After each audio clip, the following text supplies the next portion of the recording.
dengan sangat pentingnya untuk makrifat atau memahami ilmu makrifat untuk mengingat Tuhan, kita harus berusaha sekuat mungkin dari sekarang, mumpung masih sehat, masih diberikan umur. Karena kalau kita tidak makrifat, kalau kita lupa dan tidak menemukan Tuhan dari sekarang, apalagi nanti di akhirat. Assalamualaikum warahmatullahi wabarakatuh. Hamdan wa syukron lillah, assalatu wassalamu ala rasulillah. Terima kasih yang sudah singgah di channel yang sederhana ini. Semoga berkah selalu. Dengan sangat pentingnya kita semua mengingat Tuhan dari sekarang dan memahami, memperdalam ilmu makrifat dari sekarang. Kita harus berusaha sekuat mungkin, karena kalau kita lupa kepada Tuhan sekarang di dunia ini, apalagi nanti di akhirat, pasti akan lupa. Sedangkan kalau kita lupa karena tidak diberitahu oleh kedua orang tua, itu kita sudah tidak bisa menghisab atau tidak bisa menyalahkan kedua orang tua kita. Ini sesuai dengan firman Allah di surat Al-A'raf ayat 173. Allah Subhanahu wa Ta'ala memberikan peringatan yang berbunyi Bismillahirrahmanirrahim. Autakulu innama asroka abauna min qablu wa kunna dzurriyyatam min ba'dihim afatulikuna fa'alal mubtilun, yang artinya agar kamu tidak mengatakan sesungguhnya orang yang telah mempersekutukan Tuhan sejak dahulu itu adalah orang tua kami, sedangkan kami adalah anak keturunan sesudah mereka. Apakah engkau akan membinasakan kami karena perbuatan orang-orang yang sesat dahulu? Nah, sahabatku, di sini orang tua kita akan dalam bahaya jika kita tidak makrifat, tidak bisa mengingat Allah dengan benar dari sekarang. Tapi kita sudah tidak bisa lagi menyalahkan mereka dengan kelalaian kita di dunia ini, karena kita terlena, karena kita berleha-leha dengan kehidupan ini. Nah, di sini marilah semua, khususnya orang-orang yang beriman, mari kita bangkitkan pikiran kita untuk menyadari, mentafakuri, karena sudah jelas dan dapat kita pahami tadi di ayat 173 tadi bahwa Allah betul-betul melarang kita melupakannya. Jaga jangan menyalahkan kedua orang tua, apalagi menghisabnya. Karena kita sebetulnya sudah diberitahu oleh Allah Subhanahu wa Ta'ala, oleh Tuhan, dengan melalui wahyu-wahyunya kepada Nabi Muhammad Shallallahu Alaihi Wasallam di ayat sebelumnya, di ayat 172-nya, bahwa semuanya manusia di alam roh sudah dipersaksikan kepada Allah Subhanahu wa Ta'ala di alam rahim. Nah, kenapa kita sekarang malah melupakannya lagi, tidak makrifat lagi, sehingga kita ya sama sekali tidak tahu Tuhan kita, tidak tahu Allah Subhanahu wa Ta'ala. Dari sekarang lupa sama sekali. Padahal melalui wahyu dari Nabi Muhammad SAW bahwa kita sudah mengatakan qalu bala syahidna, bahwa kita sudah bersaksi. Maksudnya supaya kita nanti di akhirat jangan mengatakan lalai atau lupa kepada Allah Subhanahu wa Ta'ala. Tapi kebanyakan kenapa malah banyak yang tidak tahu sama sekali, lupa kepada Allah Subhanahu wa Ta'ala, tidak tahu kepada Allah. Dan mengerikannya lagi, malah mengesampingkan ilmu yang penting ini, ilmu makrifat. Kebanyakan orang malah berfokus terhadap dunianya, terhadap bacaannya.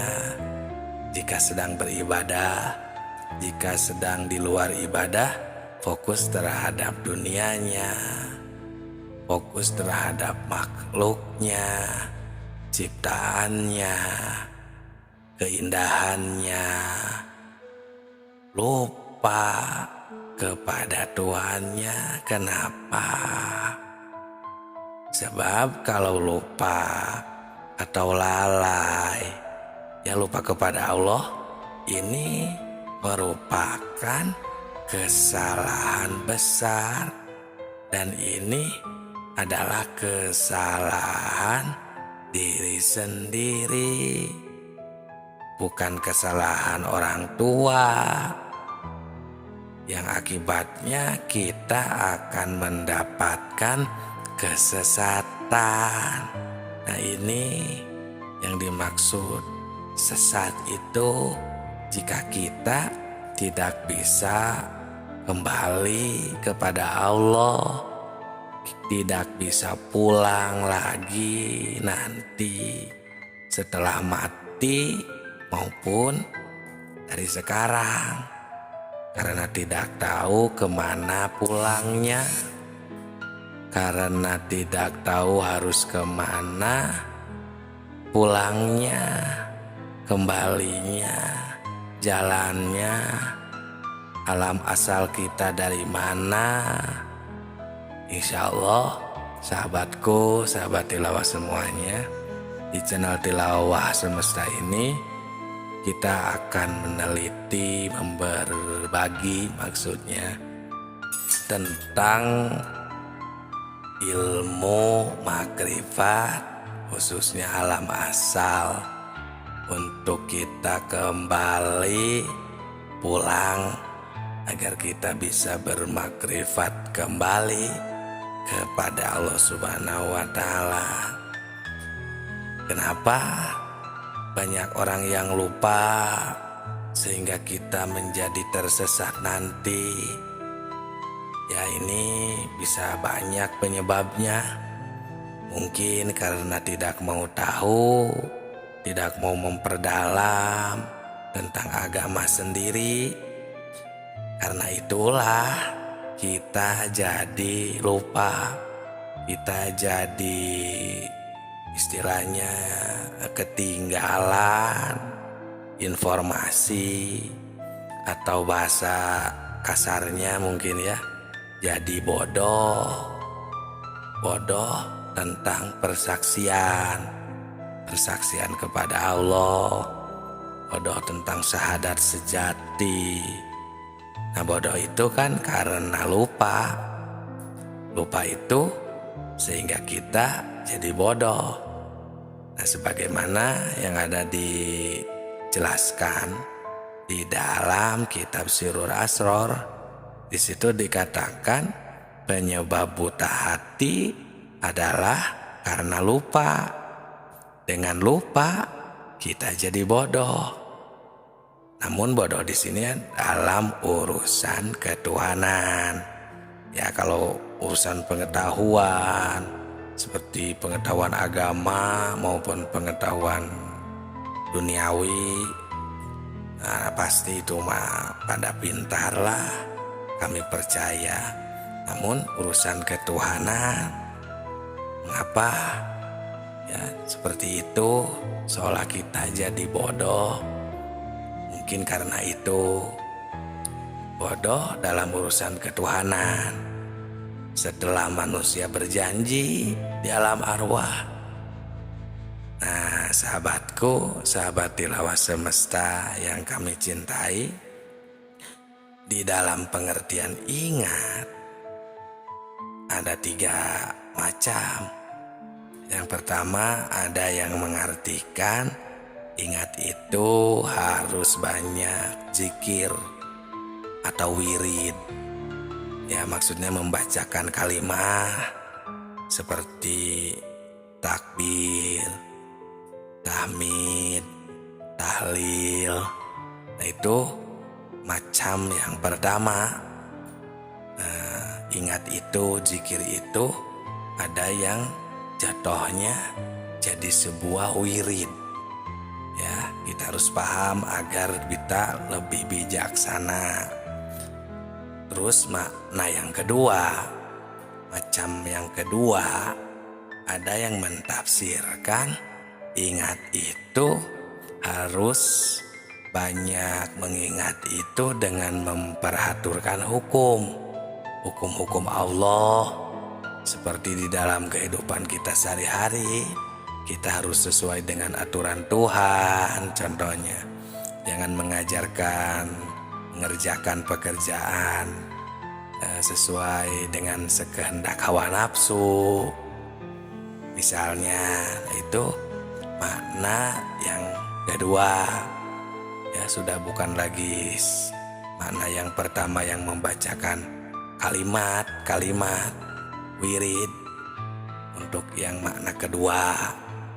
Nah, yang ketiga nih, yang paling tinggi, ada yang mentafsirkan ingat itu yaitu sebagaimana yang sudah dijabarkan dalam kitab-kitab tasawuf seperti kitab Hikam.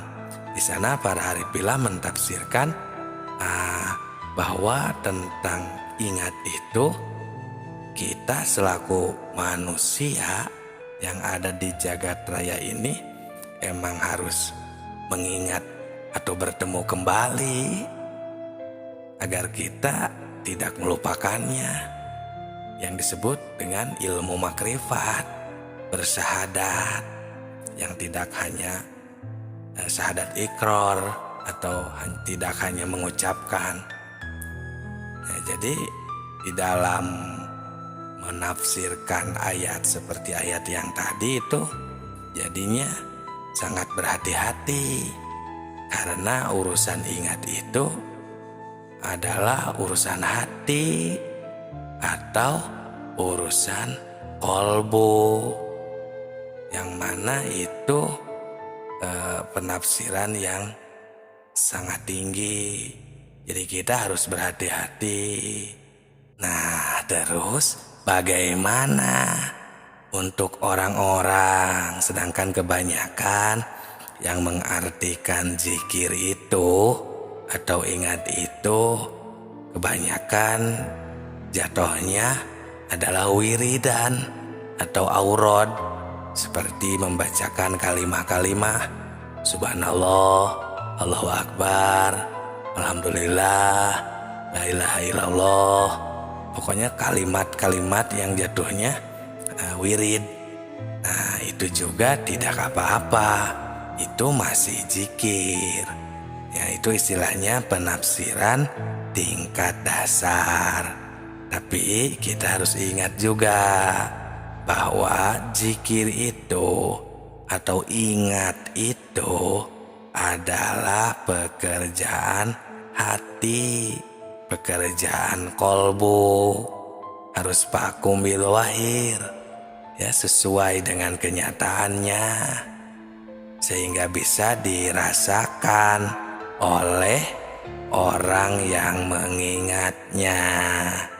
Nah, untuk mengingat dengan sebenarnya ini harus melalui proses tertentu, karena kolbu itu tidak akan bisa dibohongi.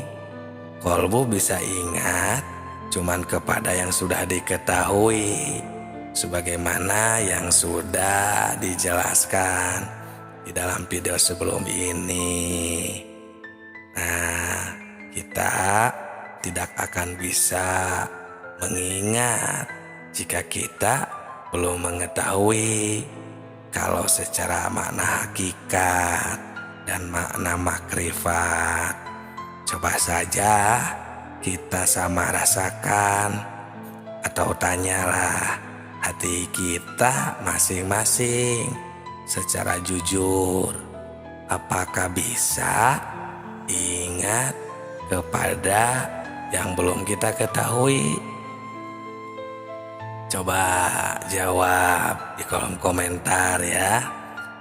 Nah, ini sebenarnya jawabannya ada di dalam kolbu kita masing-masing. Untuk lebih jelasnya ada di dalam kitab ya, kami menemukan sebuah keterangan dalil di dalam kitab Sirrul Asror di halaman 80. Di situ dijelaskan wa amanatijatul dzikrur ruh fahuwa musyahadatu anwari tajaliyati sifat, yang artinya yang dikatakan zikir ruh itu ialah menyaksikan tajalinya sifat. Nah, sahabatku, sahabat tilawah semesta semuanya, di dalam keterangan ini ada kalimat zikir. Di sini makna zikir bukan nyebut lagi atau yang dikatakan wirid, tapi zikir di sini ialah mengetahui atau menyaksikan. Tapi untuk ingat itu harus mengetahui terlebih dahulu kepada yang akan diingatnya. Apalagi ini urusan akidah, tauhid, ya, ilmu makrifat tentang ketuhanan. Harus betul-betul kita ini, ya, positif kepada yang akan diingatnya. Nah, sebenarnya sering ini kita baca yang suka aurad ya, khususnya ada kalimat ketika kita sedang wirid ba'da sholat, biasanya suka dibacakan berbunyi afdolul dzikri fa'lam annahu la ilaha illallah. Nah, coba sekarang kita terjemahkan dulu ya. Afdolul dzikri, yang paling afdolnya zikir itu adalah fa'lam, ketahuilah. Nah, ini dikuatkan dengan fa jawab di sini ya. Fa'lam, maka ketahuilah apa yang harus kita ketahui ini. Anahu la ilaha illallah, tiada Tuhan selain Allah. Nah, jadi fa'lam, harus tahu. Nah, setelah tahu baru, oh iya, la ilaha illallah, tiada Tuhan selain Dia, Allah Subhanahu wa Ta'ala. Nah, di dalam kalimat ini kita semua sudah pada tahu, sering mengucapkan, lumrah di kalangan umum para arifilah di dalam kitab tasawuf seperti hikam. Ini betul-betul menunjukkan keharusan makrifat kepada Allah Subhanahu wa Ta'ala. Maksudnya supaya kita ingatnya kepada Tuhan itu benar-benar vakum bidzahir, nyata, terasa kebenarannya, terasa benarnya dengan kolbu kita sendiri. Nah, jadi bagaimana? Nah, kan tadi itu kita tajalli sifat, zikir itu, musyahadah, syahadat itu, ma'rifat itu. Nah, untuk jelasnya seperti ini. Rasakan ya, pahami dengan baik.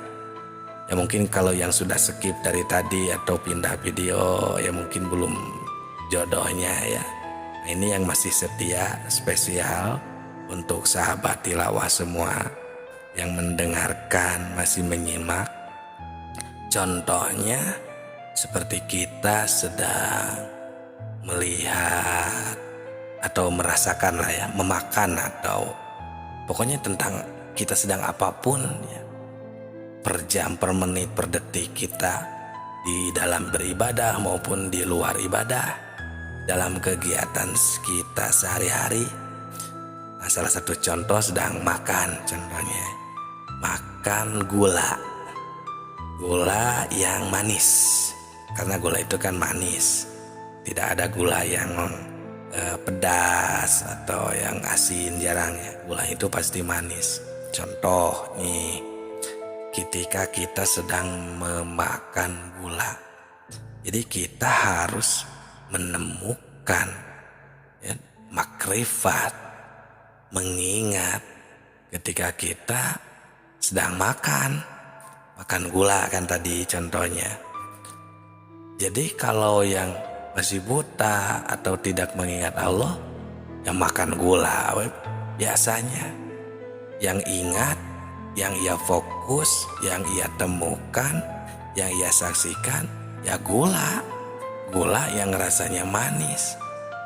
Itu kan berarti polos istilahnya ya. Tidak mengingat Tuhan, tidak makrifat kepada Tuhan. Nah, harusnya kita menemukan Tuhan ketika kita sedang memakan gula manis tersebut. Bagaimana prosesnya? Seperti ini. Gula itu kan manis, tapi gula tidak bisa menciptakan manis, dan manis pun tidak bisa menciptakan gula. Tapi Allah lah yang menciptakan gula, dan Allah lah yang menakdirkan, menghendaki manis di dalam gula tersebut. Timbul ya Qadir, hei zat yang menakdirkan. Ada Allah ternyata yang sedang menakdirkan manis terhadap gula. Nah, timbul ya Qadir. Qadir itu kan identiknya atau talazumnya itu dengan sifat kudrot. Salah satu dari sifat 20 kan tajalli sifat nih. Nah, terus sifat ma'ani itu kudrot yang tidak akan berpisah dengan zatnya. Jadi kita tidak hanya kepada namanya saja, dan kita benar-benar menemukan Allah Subhanahu wa Ta'ala ada ketika kita sedang memakan gula. Nah, jadi tidak hanya mengingat namanya, tapi menemukan zatnya. Bagaimana, bisa dipahami?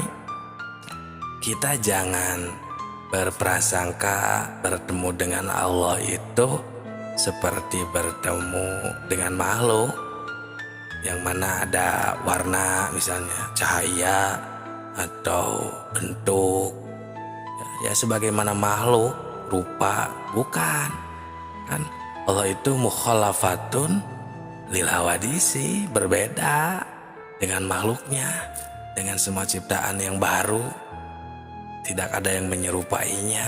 Jadi jangan kita ini berprasangka bertemu itu kita ini melihat sebuah bentuk, rupa, warna misalnya, bukan. Tapi yang tadi, ketika kita tajali sifat, seperti tadi pokoknya ya prakteknya, contohnya. Nah itu kita bertemu, menemukan, bersaksi kepada Allah Subhanahu wa Ta'ala. Karena untuk ingat kepada Tuhan ini kan tadi harus memakai perasaan yang mendalam, ceritaan yang jujur, ya, sesuai dengan bukti. Bukti ketika kita memakan gula yang manis, kita menemukan Tuhan, bersaksi kepadanya. Beliau sedang menghendaki, menakdirkan manis terhadap gula tersebut. Kalau istilah santri ini ada di dalam kitab Alfiyah, ada bahasa wa ba'da fi'lin fa'ilun fa'indohar. Nah, ketika sesudah fi'il, pekerjaan, ciptaan, itu pasti ada fa'il, ada yang mengerjakan, ada yang istilahnya fa'il. Ya mana mungkin kita bayangkan contohnya ada cangkul di tengah sawah hidup sendiri, kan tidak mungkin. Pasti ada yang menggerakkannya dan tidak akan berpisah antara sifat dan zatnya itu. Ya, tidak akan berpisah fi'il dengan fa'il itu. Pasti ada Allah yang sedang menghendaki manis terhadap gula tadi. Nah itu tidak akan berpisah sifat dengan zatnya itu. Mustahil untuk bisa, ya kita saja contohnya kan tidak mungkin berpisah kita, diri kita, jasad ini, zat diri kita sendiri dengan sifat kita, kan pasti menyatu. Tidak mungkin kalau misalnya sahabat tilawah yang sedang mendengarkan ini orangnya baik hati atau ganteng atau cantik misalnya, tapi badannya ada di sebelah pojok kiri, terus kecantikannya atau sifat baiknya ada di pojok sebelah kanan, kan mana mungkin. Itu tidak akan berpisah. Nah itu sahabatku, ya kita ini harus jujur. Nah kalau kita sudah vakum, sudah terasa di dalam kolbu kita, kita sudah nasiun andalilin ya, sesuai dengan dalilnya juga. Nah itu jangan diragukan lagi, karena man lam yaduk lam yadri. Nah ya, barang siapa yang tidak menemukan, tidak mengalami, itu lam yadri, itu tidak akan mengetahuinya. Semoga bermanfaat. Jangan sungkan jika ada yang mau ditanyakan di kolom komentar saja. Terima kasih yang sudah like, komentar, dan subscribe-nya. Semoga berkah. Salam tilawah semesta.